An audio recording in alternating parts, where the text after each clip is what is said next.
तिनं तर पूर्ण परिपूर्ण 32 लक्षणं पाहिलेले आहेत. परिपूर्ण लक्षणं पाहिले. कोण आहे तिसरी व्यक्ती? यशोदा. कारण शरीर वाढत होतं, लक्षण स्पष्ट दिसत होते. सम्यक संबुद्धांचे 2 लक्षण अत्यंत महत्वाचे आहेत, जीवा आणि कोशार्ध. जीवा आणि कोशार्ध, गुप्तांग. भगवंताचे लक्ष त्या महापुरुषांना प्राप्त होतात. एवढी जीभ लाभ होती त्यांची, ते सहज फिरत होते तोंडावर, पूर्ण चेहऱ्यावर फिरत होते. आपण तो विरोध करतो. आपलं जर नाकाला जीभ लागली तर आपण कुत्र्याचा जन्म आहे का? काय पागलपणा आहे? पागलपणा नाही, मूर्खपणा नाही. लक्ष नाही ते डोक्यापासून आहे. बुद्धाची मूर्ती जर बघितली किंवा बुद्धाचा फोटो जर बघितला तर आपल्याला असं वाटतं की जसं महिला आहेत, भगिनी आहेत, ते आपल्या डोक्याचे केस वरती बांधून ठेवतात, वटवट करून बांधतात ना, तसं आहे. बिलकुल नाही आहे. भगवंताच्या डोक्यावर केस फक्त 2 इंच केस होते. याच्यामध्ये केस वाढले नाही त्यांचे आणि कमी झालेले नाही. लक्ष नाही ते. पहिला जे हे जो गोळा दिसतो वरती, तो मासाचा तुकडा आहे. मासाचा गोळा आहे हा डोक्यावर. त्याला एक्स्ट्रा माइंड म्हणू आपण. त्याला दिव्य ज्योतीचं ज्ञान, तो एक म्हणजे मेंदू म्हणू त्याला आपण. त्याच्यातून आभा पसरतात. जसे की पाऊस पडल्यानंतर, उन्हाळ्यात पाऊस पडल्यानंतर जे काय आपल्याला दिसतात आभा, रंग दिसतात ना असा, तशा प्रकारच्या लहरी भगवंताच्या डोक्यातून दिसत होत्या की ते प्राप्त होते. भगवंताच्या डोक्यावरचे केस निळ्या रंगाचे होते. आपले तर काळे सफेद झाले तर आपण काळे राहतो. काय दाखवतो काय माहिती. अजून म्हातारा नाही राहतो, अजून म्हातारा नाही राहतो. ह्या सगळ्या गोष्टी आपल्या कशा हिताच्या असतील हे समजणार. त्याच्यानंतर बघितलं तर भगवान अनंत समय संवादाची कपाळपाटी 8 बोटं आहे. आपली तर 3 बोटं सरळ नाही. त्या कपाळपाटीवर एक मध्ये बिंदू आहे. ते जे दिसतो ना बिंदू, ते बिंदू नाही आहे, तो मोस होता, म्हणजे केस होता. तिथे एक केस होता, तो सोनेरी रंगाचा केस होता. असा जर ओढला तो तर 2.5 फूट होता. पुन्हा वेटूळ करून राहत होता. म्हणून तिथे आहे. जर उदया केला तर तुम्ही बघा तिथे भगवंताच्या डोक्यावर हिरे लावलेले आहेत. परदेशातल्या त्यांच्या फॉलोअर्सनी डोक्यावर हिरे लावले. ते हिरे दिसतात ना, तो सोनेरी रंगाचा केस होता भगवंताला. त्याच्यानंतर बघितलं तर अगदी आपण पाहिलं ना, भुवया आहेत. माता भगिनी जात आहेत ना ब्युटी पार्लरला, काय करतात त्या? आयब्रो करतात ना. भगवंताला आयब्रो करण्याची गरज नाही. ते भुया तशाच होत्या त्यांच्या. आणि त्या भुया तशा नव्हत्या. जशी बुरशी असते ना, बुरशी किती मऊ असते, तशा प्रकारचे त्यांच्या डोक्यावरचे त्या भुयावरचे केस बारीक होते आणि एवढे स्मूथ होते. खाली जर उतरला तर त्या पापण्यावर बैलाचे केस जसे राठ असतात ना, जाड असतात ना, तशा प्रकारचे पापण्याचे केस होते त्यांचे, राठ जाड. डोळे निळ्या रंगाचे होते, दोन्ही डोळे. नाक बघितलं तर तलवारीसारखं होतं. गाल होते ना तर चंद्रसारखे गोल होते. हनुवटी आहे ना, ती गोल होती. किती लक्षण आहे. त्याच्यानंतर आतमध्ये गेलं तर भगवंताला 20 सती सेत सुधारतो. खाली 20 आणि वरती 20 असे एकूण 40 दात होते. आणि ते दात कसे होते? एका लाईनीत होते आणि तांदळासारखे सफेद होते. हे लक्षण आहे. जीवा लाभ होती. मान त्यांची जाड होती. बिलकुल कंठ दिसत होता. महिलांचा कंठ दिसतो का? तशा प्रकारचा भगवंताचा कंठ होता. हे भुजा आहेत ना, उंच होते. बाहू दंड जाड होते. मनगट बारीक होते. आणि दोन्ही हात जर ते उभे राहिले तर त्यांच्या गुडघ्याच्या खाली हात येत होते दोन्ही. लक्षण आहे ते. छाती सिंहासारखी होती. नुकतीच आलेली वयात तरुण भगिनी जशी असते ना, तशा प्रकारची भगवंताची छाती होती. कंबर बारीक होती. म्हणून त्यांना सिंह म्हणतात ना. सिंहाची कंबर बारीक असते ना, छाती गबरा मोठा असते ना तिकडे, अशा प्रकारचं त्यांचं होतं. हे 32 लक्षण आहे. कोणाला होते? हे त्या लक्षणात जे लक्षण सांगतो ते लक्षण, ते पुण्य, ते पारमिता पूर्ण केले, ते दान देऊन त्यांनी पूर्ण केलेलं आहे. आपल्याला सुद्धा तेच करायचं आहे. म्हणून जागृत व्हा आणि माणसं बनायला सुरुवात करा. माणसं बनले की नक्की संत बनायला सुरुवात. जे संत होतात ते बुद्धाच्या मार्गाने सुरू होतात. बुद्ध बनायला आपणही बुद्ध बनू शकतो, नाही असं नाही आहे. प्रयत्न करावा लागतील, एवढे कठोर प्रयत्न करावा लागतील तरच होईल. साधी बाब नाही, पुण्य पारमित आहे. आपण बोलतो फक्त करा.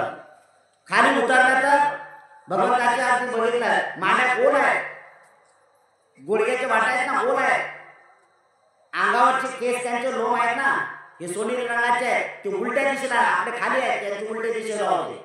लक्ष नाही. पाय जर बघितले तर लांब आहेत, सरळ आहेत आणि त्या सपाट पायावर एक सहस्र चक्र म्हणजे आरे असणारे चक्र त्यांच्या पायावर होतं की जे चालत असताना कोणी त्यांच्या चरणाला वंदन करत होती. तिथून बुद्ध गेले आहेत, तिथून अनंत संमित संबोधलेले नमस्कार करत होते त्यांना. ठसे होऊन हे प्रत्येकाला लक्षण आहे, नाही असं नाही आहे. कर्तव्य करावं लागेल ना तसं. आणि सगळ्यात मोठं महत्वाचं लक्षण म्हणजे कोशाग्र गुप्त अंग. जशी लेडी कामावर असते ती आपल्या पिल्लाला पिशवी टाकते ना, तशा प्रकारची भगवंताला गुप्त अंग ठेवण्यासाठी पिशवी होती. आणि हे तिघांनी बघितलं. सगळ्यात महत्वाचं कोणी बघितलं? हे फक्त यशोधराने परिपूर्ण बघितलेले आहे. म्हणूनच ते यशोधरा म्हणते एसई तुय पिता नरसिंहो चखवराखितं रात सुपादो लखन मांडित आयत पनहि चामर चत विभू सीतपादो एसई तुय पिता नरसिंहो. राहू बाळा, हे तुझे नरसिंह आहे. हे नरामधले सिंह हे तुझे वडील आहे, तात आहे. रडत होती ढासा ढासा. ती पण माऊली महान होती ना. बुद्धाला वंदन करायला नाही गेली, नाही गेली कारण तिच्या सामर्थ्य होतं. बिलकुल गेली नाही. तिनं सांगितलं मी जर तुमच्या पाठीमागे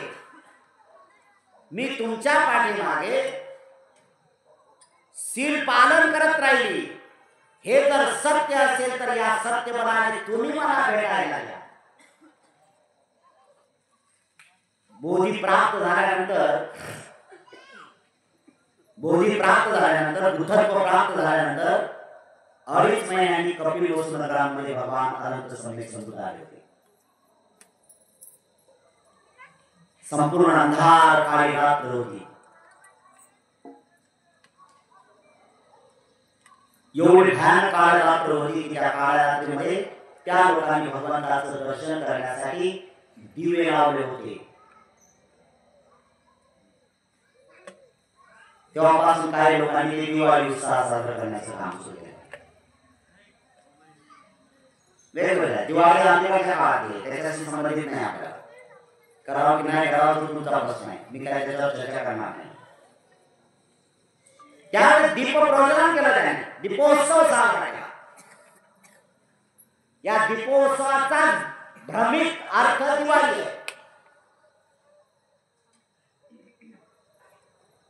आणि भगवंताचं दर्शन करायला ते आले. सकाळी जेवायला आले. राजाने सांगितलं की भगवान माझ्याकडे भोजनाला यायचं आहे. त्यावेळेस भगवंताच्या समोर 1250 भिक्षू होते. 1250 भिक्षू होते. त्या 1250 भिक्षूंचं स्वागत केलं, जेवण दिलं आणि भगवंत मध्ये बसले जेवण करताय. सगळं राहुल 7 वर्ष झाला तो बघतोय, येतो दूर जातो, पडत जातो, इकडे जातो तिकडे जातो. आईला सांगतो आई हे कोण आहे असं आहे. माऊली रडते. 7 वर्षाचा युवक पत्नीनं करणं साधी बाब नाही. तिला सांगितलं मी नाही. सगळे आले, बाप आलाय, आई आली, भाऊ आला, बहीण आली रूपनंदा, सगळे आले. ती नाही आली. राहुल पण येत होता मध्ये नाही आले. अगं मम्मी चल ना. नाही ना. अगं चल ना बघायला. मी नाही ते येतील मला बघायला. कारण तिची एवढी मोठी तपश्चर्या आहे, एवढं त्याच्यात बळ आहे तिचं.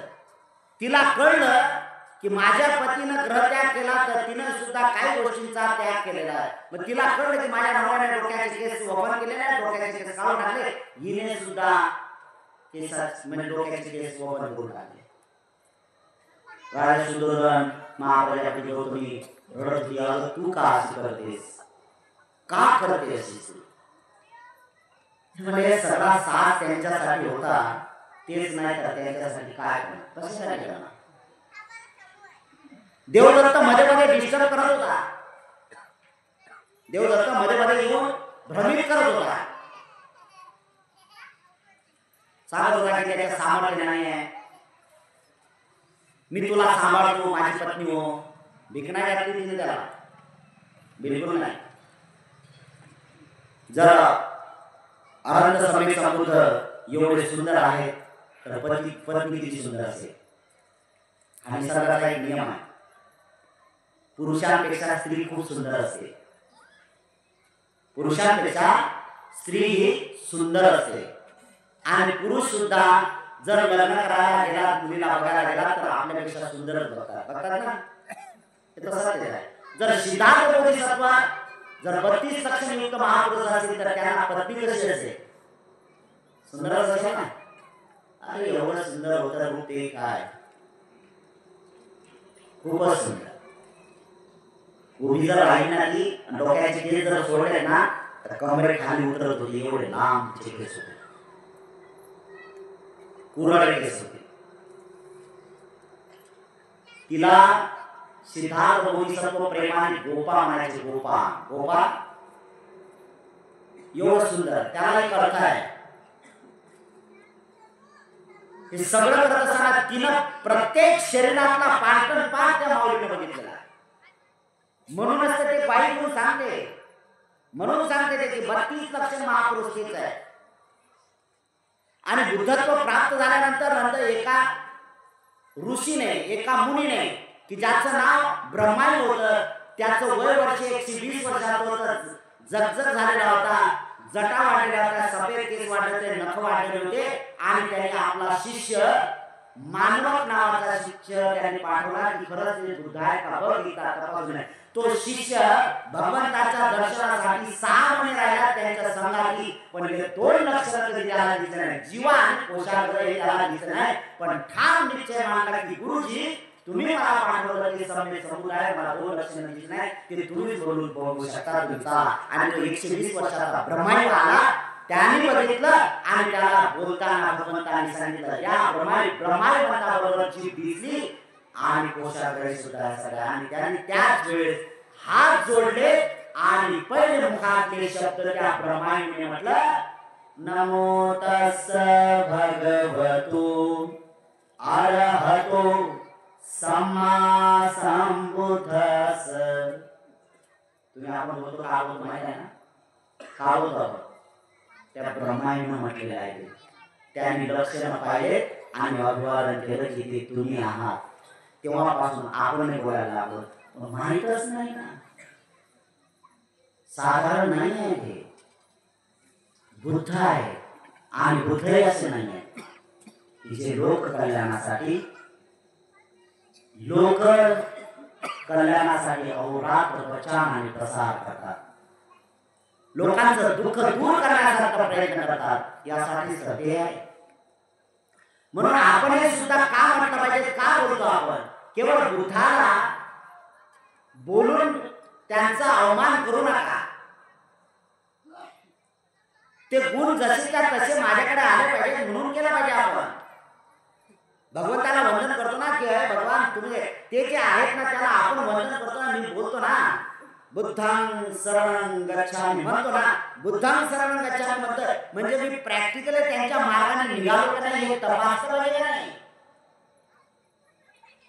नाहीतर मग तुमचे बुद्ध आहे, तुमचं नैतिक करतोय म्हणून तुम्ही बोललं पाहिजे, बाकीच्या लोकांना बोललं नाही पाहिजे. अरे सगळ्या मनुष्य लोकांवर त्यांचे अनंत उपकार आहे. सगळ्या मनुष्य लोकांना या पृथ्वीवर, या ब्रह्मांडावर जेवढे प्राणी आहेत, मनुष्य नाही जेवढे प्राणी आहेत, त्या सगळ्या प्राण्यांवर भगवंताची अशी मैत्री आहे, अशी मैत्री आहे. ते तर केलं पाहिजे. आपण तिथपर्यंत जात नाही आलो. काय काय लोक बिचारे अज्ञान आहे त्यांचं, अज्ञानापोटी ते काय काय लोक बुद्धाला तिरस्कारित बोलतात. अरे बुद्धाच्या संबंधी असं बोलत असाल तर कसा तुम्हाला सुखाचा जन्म प्राप्त होईल? दुःखी व्हा, अधोगतीच्या मार्गाला. या अधोगतीच्या मार्गातून जर तुम्हाला मुक्त व्हायचं असेल तर बुद्धाला एकदा तरी शरण येऊन बघा. बुद्धाला शरण येण्यामध्ये काय, बुद्धाने ते पण जाणीवपूर्वक बुद्धाने सांगितलं की माझी शरण येण्याची गरज नाही आहे. एकमेव असे महापुरुष आहेत की बुद्ध असं म्हणत नाही की मी म्हणतो म्हणून माझ्या शरण आहे, बिलकुल नाही. त्याने तर पहिल्यांदा काय म्हटलेलं आहे की मला शरण येण्याच्या अगोदर काय करायला पाहिजे तुम्ही, अत्तादीपा शरणं नान्य शरणं.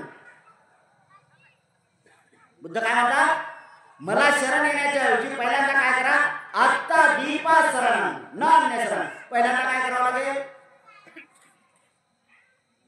अंतर्चित्ताला पहिल्यांदा तुम्हाला शरण घ्यावं लागेल. तुमच्या मनाला शरण घ्यावं लागेल. जर तुमच्या मनाला तुम्ही शरण आले तर बुद्धाला शरण आले. आणि बुद्धाला शरण येण्याची गरज नाही. बुद्धाला शरण म्हणजे सत्सत विवेक बुद्धीला आपण शरण करतो, शरण जातो, ते आहे, ते बुद्ध आहे. तुम्ही तुम्हाला शरण दिलं पाहिजे ना, नाही करत आपण स्वतःला शरण जातच नाही. आणि करायला शरण नाही जातो तर कुठल्या शरण, राग द्वेष मोह सगळं शरणागमन आमचं सुरूच आहे. याचा तिरस्कार करा, त्याचा तिरस्कार करायचा, हे सगळ्या गोष्टी आपल्या हिताच्या नाही आहेत. मनुष्य जीवन चांगलं शुद्ध होण्यासाठी आपण तो प्रयत्न केला पाहिजे आणि त्या प्रयत्नाची पराकाष्ठा आपण पुरुषार्थ कसा केला पाहिजे त्या मार्गाने. हे 32 लक्ष ज्या महापुरुषाला आहे तेच कर्तव्य करू शकतात. आणि म्हणूनच आहे की त्यांनी हे कर्तव्य केलं तर त्या कर्तव्याची एक महत्वाची बाब आपल्याला सुद्धा होते की नाही हे साक्षात अनंत सम्यक संबोधन केलं. आणि म्हणूनच या लोकांचा पूर्ण अभ्यास झाल्यानंतर अनंत सम्यक संबोधन म्हणतात की मनुष्याच्या हिताचं किती आहे ते तेवढंच मी तुम्हाला देतो. म्हणून या झाडाला किती पानं आहेत ते मला अगणित आहे, माझ्या हातात किती आहे तर छोटे आहे ते मोजू शकतो. तर भगवान अनंत सम्यक संबोधन म्हणतात या ब्रह्मांडाचं मला पूर्ण सर्वतोपरी ज्ञान आहे, पण तुमच्या कल्याणासाठी तुमच्या दुःखातून मुक्त करण्यासाठी एवढंच मला आवश्यकता आहे. कारण मी त्याचा पूर्ण अभ्यास केलेला आहे, मी सगळ्या गोष्टींचा अभ्यास केला आणि त्याच्या यत्ना केल्या. त्याच्यातून अरे हे कामाचं नाही, निरर्थक आहे, या मार्गाने चाललं पाहिजे. सगळ्यात महत्वाचं खीर खाऊन दुसरा आठवडा चंद्रमन केलं, तिसरा आठवडा आम्ही विश्लेषण केलं, चौथ्या आठवड्यामध्ये काय केलं, चौथ्या आठवड्यामध्ये पुन्हा त्याने स्वतःला प्रवास आणि रतनचे त्यांमधला प्रकार त्यांना पूर्ण झाला. रतनाची खाण मिळाली आणि त्यावेळेस त्यांनी एक जाणीवपूर्वक उद्गार काढले. उद्गार काढले हेच तर महत्वाचं आहे. रतन मिळालं, रत्न मिळालं.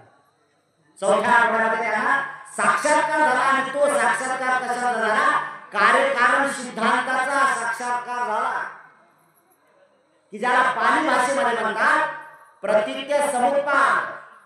प्रतीत्य समुत्पाद म्हणजे काय, प्रत्यय आणि त्याचा उत्पाद. कार्य आहे म्हणून कारण घडलं, कारण घडलं म्हणून कार्य सुरू झालेलं आहे. एकमेव आवाज आहे म्हणून त्याला पाली भाषेमध्ये सुद्धा म्हणतात अविद्यापचय संखारा, संखारोपचय विज्ञान, विज्ञानपचय नामरूप, नामरूपपचय सरायतन, सरायतनपचय भस्सु, भस्सुपचय वेदना, वेदनापचय तना, तनापचय उपादान, उपादानपचय भव, भवपचय जाति, जातिपचय जरा मरण शोक परिदेव दुःख दो मनसोपाया सन्ति. एवमेते सकेवलस दुःखखंडस समुदय होती ती. अरे हे कारण महत्वाचं आहे, हे जाणलं आहे. अज्ञानच हे सगळ्या गोष्टी महत्वाला कारणीभूत आहे. जन्म मरणाला, जन्माला कारण अज्ञानच आहे आणि मृत्यूला कारण सुद्धा अज्ञानच आहे. अरे हे सगळं झालंय याला कारण आहे अज्ञान. तृष्णा ही महत्वाची आहे, तृष्णा हीच महत्वाची आहे. 3 प्रकारच्या मुख्यतः तृष्णा सांगितलेल्या आहे, काम भव विभव. पण 108 प्रकारच्या तृष्णा आहे, एक नाही.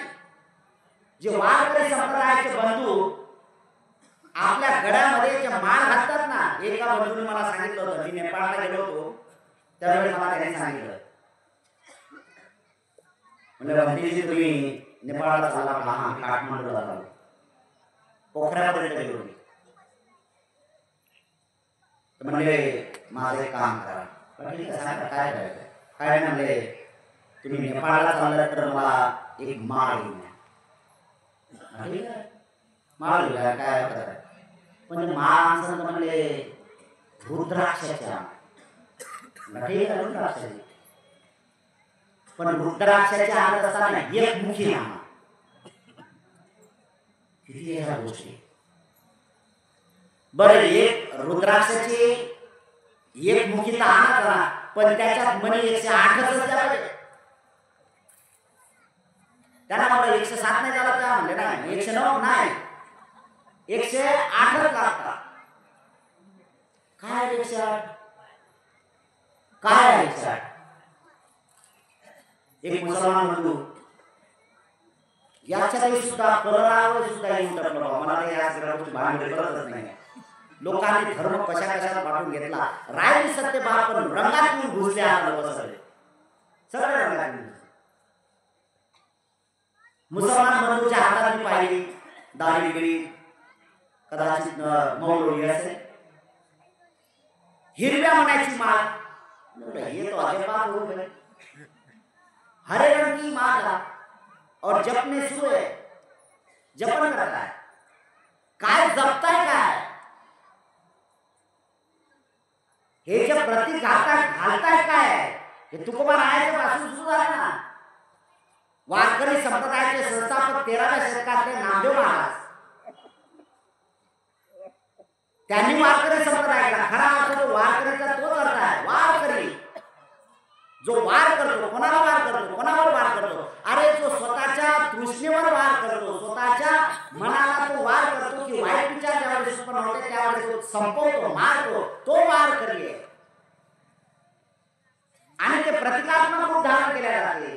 वारकरी बंधूला ह्या सगळ्या गोष्टी महत्वाच्या आहेत की त्याने सफेदच वस्त्र परिधान केले पाहिजे. ही महत्वाची गोष्टी आहे. गळ्यात माळ घालून दिली पाहिजे. माळ घालणे पाहिजे आपल्याला.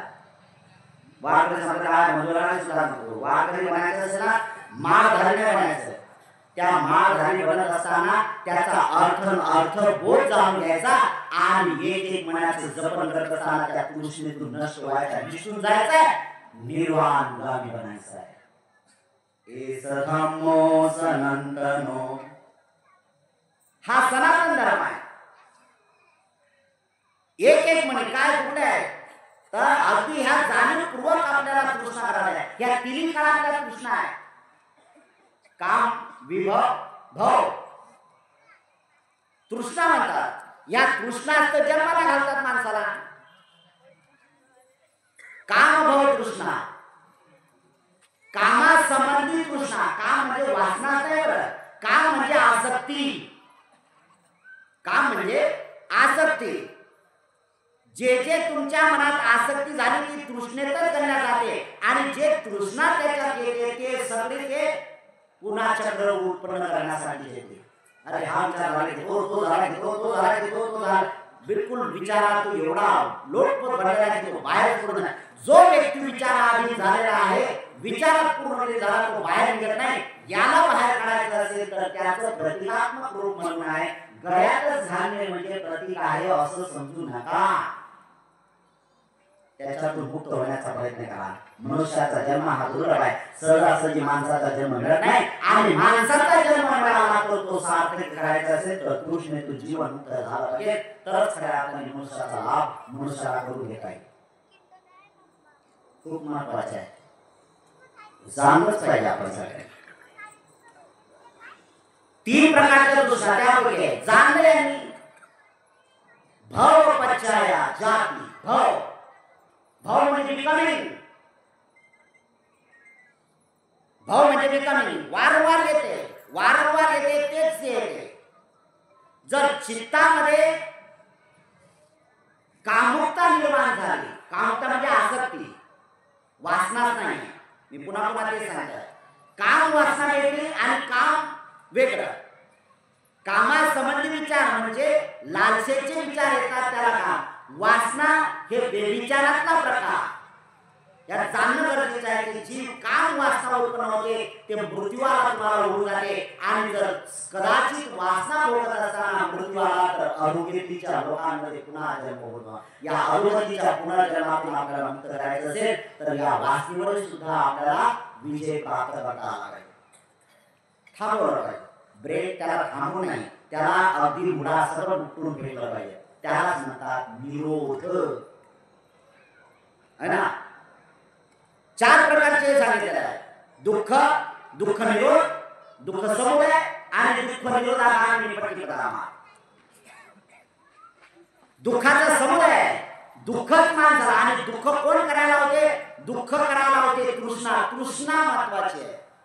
म्हणजे तुमच्या मनासारखं काम झालं नाही की तृष्णा वरती आली. सगळ्याच आणि हे चक्र सतत सुरू आहे.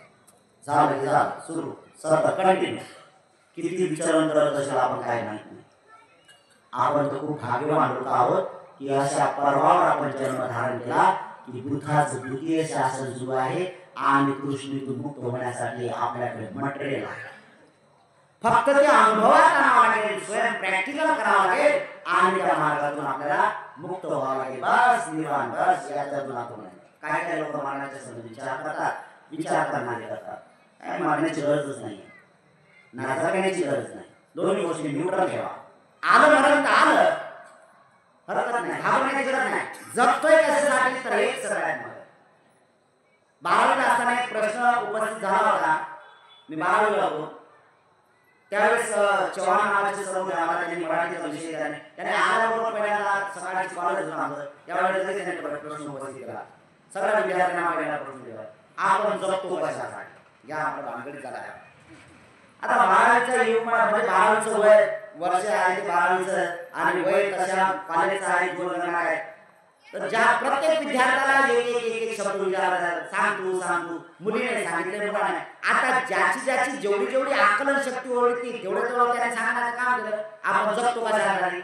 एक जण उठला आणि सांगितलं, म्हणजे मी जगतो तर कशासाठी? बस आराम करण्यासाठी. चांगली गोष्ट. आपले विचार आहेत त्याचे. दुसरा व्यक्ती तो म्हणले, मला घर चांगलं पाहिजे, चांगलं घर, माडी असली पाहिजे, माझ्याकडे गाडी असली पाहिजे, त्यासाठी. तिसरा उठला त्याने सांगितलं. वेगवेगळे प्रकारचे सुरू झाले. मुलीने सुद्धा आपापल्या पद्धतीने आपापल्या कुवतीप्रमाणे प्रश्नाची उत्तर देण्याचं काम केलं. जगतो कशासाठी सगळ्यात. आणि मी नंतर हेच प्रश्न अनेकांना पण श्राम्य शिबिरामध्ये सुद्धा मी बोललेला आहोत. श्राम्य संघाला श्राम्याला बोललो की आपण जगतो कशासाठी. सगळ्यांना विचारते. एक माझा श्राम्य होता आणि त्याने गुरुकुल पाहिला. म्हणजे बंदेजी त्याला विचारलं, तू जगतो कशासाठी? त्याने माझी पत्नी खूप सुंदर आहे आणि तिच्यासाठी. माझी पत्नी सुंदर आहे तिच्यासाठी जगतो. आता त्या माऊलीला विचारावं लागेल, तू जगतेस कशासाठी? तिनं जर म्हटलं हा सुंदर आहे याच्यासाठी जगते तर वेळ बसेल. तिनं जर म्हटलं हा नाही तर मग झालं. विचित्र भाषा नाही, हे विचित्र आहे. हे सगळे प्रश्न निरुत्तर आहे, याचं काही हेच नाही. आपण सगळेचे सगळे जगतो कशासाठी? फक्त आणि फक्त मरणासाठी. जोपर्यंत मरण येत नाही तोपर्यंत जगणं सुरू आहे. आणि ज्या माणसाला जो समजदार व्यक्ती आहे त्या समजदाराला ही समज आली पाहिजे की आपण जगतो मरणासाठी, पण जगत असताना मरण येणार आहे तो मधला काय त्यासाठी कुशल कर्म करते रहे. बस एवढं झालं की समजून चाला, कल्याणाचे मुक्तीचे दरवाजे खुले झाले. समजून याच देही याच डोळा पहा आपल्या मुक्तीचा सोहळा. मुक्ती इथेच प्राप्त होईल, मेल्यानंतर मुक्ती होत नाही. मेल्यानंतर मुक्ती नाही होत. मशानभूमीला नाव दिले लोकांनी आता मुक्तीधाम. मशान गेले झालं त्याचं काम. घराला मुक्ती काय भावलेपण आहे लोकांचा. मुक्तीधाम तिथं आहे का? मला सांगा बरं, मशानात कोण नेलं? हा गेला मशानात, नेला मशानात, असं झालं कधी? मशान भूमीमध्ये जाऊन कोण नेला का? नाही. अरे किती पवित्र भूमी आहे ते किती पवित्र भूमी आहे की तिने गर्भात सगळे प्रेत घेतले तिने. आणि मशानात कोण राहते? कोण राहते मशानात? मशानात तर भूत असतात ना, आहे का? कोण राहते मशानात? भगवान शंकर. कोण राहतात? त्याला एकट्याला बाहेर टाकले, तुझी जागा इथे आहे ना. आणि तोय बिचारा एवढा शांततेने राहतो. मशानभूमी आहे ना, स्मशानाला झाकून ठेवते ना तो. भगवान शिव आहे तो, मंगल आहे त्याचं. जरा भीती नाही आहे, जरा भीती नाही. प्रतीक आहे त्याचं, प्रतिकात्मक रूप लोकांनी जागृत ठेवलं. पिंडगिरी वगैरे वगैरे या सगळ्या गोष्टी केल्या आणि त्या पिंडावर पाणी टाकणं सुरू केलं. कशाला पाणी टाकलं? अगोदर असं थंड झालेलं आहे, शांत झालेलं आहे, वरून थंड झालं कशाला टाकलं? प्रतिकात्मक आहे की तुम्ही थंड व्हा, तुम्ही शांत व्हा, तुम्हाला शांत करायचं आहे. त्याने काय होत नाही, तुम्हाला शांत करावं लागेल. त्यासाठी किती शांत समुद्र आहे, अर्धा चंद्र आहे, जटा बांधले आहे, भयानक विषारी साप गळ्यात वरून आहे, फणा काढले. काहीतरी प्रतिकात्मक असेल ना, प्रतीक असेल त्याचा अर्थ वेगळा आहे. घेणाऱ्याने काय घेतलं त्यातलं? बाकी काय लय झालं पूजा करायची, महाशिवरात्रात पूजा करायची, बाकी काय करणार? अरे एवढा मोठा त्याग त्याचा आहे, एवढा मोठा त्याग त्याचा आहे. तो विपश्ची साधक आहे, तो विपश्यना करणार आहे आणि एवढी विपश्यना करणार. अरे त्याने वासनेवर विजय प्राप्त केला. यांच्या अजिबात वासना शांत झाला नाही, वरून पाणी टाकण्याचं काम सुरू केलं. अधिक शांत होतो. हे सगळं आपल्या हिताचं नाही आहे. प्रतिकात्मक आहे की आपण शांत झालो पाहिजे. मी भगवान शिवासारखं झालो पाहिजे. ह्या सगळ्या गोष्टी मी पण शांत झालो पाहिजे, माझी वासना पण शांत झाली पाहिजे. मी त्याचा अभ्यास केला पाहिजे. मी वारंवार स्मशानात गेलो पाहिजे आणि वारंवार स्मशानात गेल्यानंतर भयातून मुक्त झाला पाहिजे. जाणलं पाहिजे त्या प्रेताला, अरे एक दिवस मलाही सुद्धा असा की असंच माझं शरीर प्रेत उजळेल. अरे त्याच्यावर जागृत व्हा आणि त्याशी समरस व्हा. अरे हे सगळं अनित्य आहे, अनित्य आहे, अनित्य आहे, अनित्य आहे, परिवर्तित होत आहे, बदल होत आहे, सगळं होत आहे. जाणा तुम्ही, हे जे जाणं कोणी पूजा पाठ करणं सुरू आहे. पूजा पाठाने कोणाचं बरं झालं, कोणाचं बरं झालं पूजा पाठ करण्याने? मी पाहिलेले आहे दुनियात लोक असे जे रात्रंदिवस पूजा पाठ करणारे लोक पाहिजे. जरा त्यांच्या चेहऱ्यावर प्रसन्नता नाही, जरा त्यांच्या घरात दुःख सुख नाही आहे, दुःख आहे. मुलगा एकाकडे, मुलगी दुसरीकडे, बायको तिसरीकडे, नवरा चौथ्याकडे, अशी अवस्था घरात आहे आणि दररोज पूजा पाठ करणारे लोक आहेत. काय गडबड आली? याच देही याच डोळा पहा आपल्या मुक्तीचा सोहळा. स्वतः या जन्मामध्ये आपल्याला मुक्ती संपादन करायची आहे, तर त्याप्रमाणे जीवन जगण्याचं काम केलं पाहिजे. आणि तोच एक महत्वाचा आदर्श आहे. म्हणून भगवान अनंत समेत समुद्रापासून या सगळ्या गोष्टी शिकल्या गेल्या आणि शिकल्या गेल्यानंतर ह्या गोष्टी अंमलात आणलेल्या आहेत आणि लोकांनी त्याचं प्रतिकात्मक केलं. फक्त प्रतीक महात्मा ठेवलेलं आहे, पूजा अर्चनाला सुरुवात केली, सगळ्या गोष्टी केल्या. वस्तुस्थिती कोणी जीवन जगण्याचं काम करत नाही. जोपर्यंत तुम्ही वस्तुस्थिती जीवन जगण्याचं काम करत नाही तोपर्यंत कल्याण होणार नाही. कल्याण करायचं असेल तर स्वतः अनुभव घ्या आणि स्वयं दुःखातून मुक्त व्हा. हाच एक महत्वाचा आदर्श आपण सगळ्यांनी घेणं गरजेचं आहे. मला ऐकत आहात त्याबद्दल तुमच्या प्रती, तुमच्या कुटुंबियाच्या प्रती मंगल कामना करतो. जे जे लोक ऐकतात, जे जे लोक झोपलेले आहेत, जे जे लोक झोपेतून ऐकतात त्यांचे कल्याण हो. काय काय लोक आहेत बिंदास, काय काय लोक म्हणतात असे ना आमच्या घरावर भोंगा आहे ना, त्यामुळे आम्ही तिथूनच ऐकतो. अरे भोंगा ऐकून ऐकून राहिल्या खाटेवर बसून नाही लेट थोडंसं खबर होते ना, लेटून ऐकायला कधी खराटे मार्ग कळत नाही, काय चाललं मला माहित पण नाही. है ना, होतात लोक असे. प्रत्यक्ष इनडायरेक्टली त्या दोन गोष्टी आवडतात. जो ऐकतो प्रत्यक्ष त्याला लगेच बोध होतो. जे दूर लांब ऐकतात ते तंत्र होत नाही, कारण मध्ये डिस्टर्ब येते. असो, या गावात जेवढ्या जाती धर्म पंथाचे वर्णाचे घराचे लोक आहेत ते माणसं आहेत, त्यांच्या प्रती आणि त्यांच्या कुटुंबियाच्या प्रती मंगल कामना करतो. सगळ्यांचं खूप मंगल हो, खूप कल्याण हो, खूप सुखी हो, सर्व माणसं खूप भलं हो, भलं हो, भलं हो. साधू साधू श्रावक संघ वंदन करा. भूतं नमामि धम्मं नमामि संघं नमामि. उपासक उपासिका संघ. भूतं नमामि धम्मं नमामि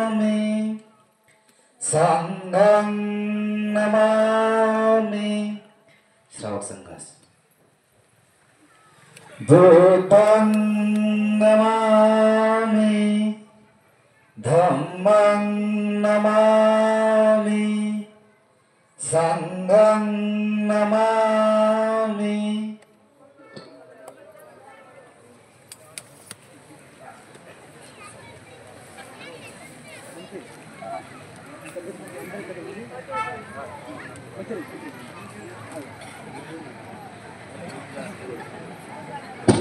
या ठिकाणी आपण माझ्या माहितीनुसार या ठिकाणी 440 जण बसलेले आहेत।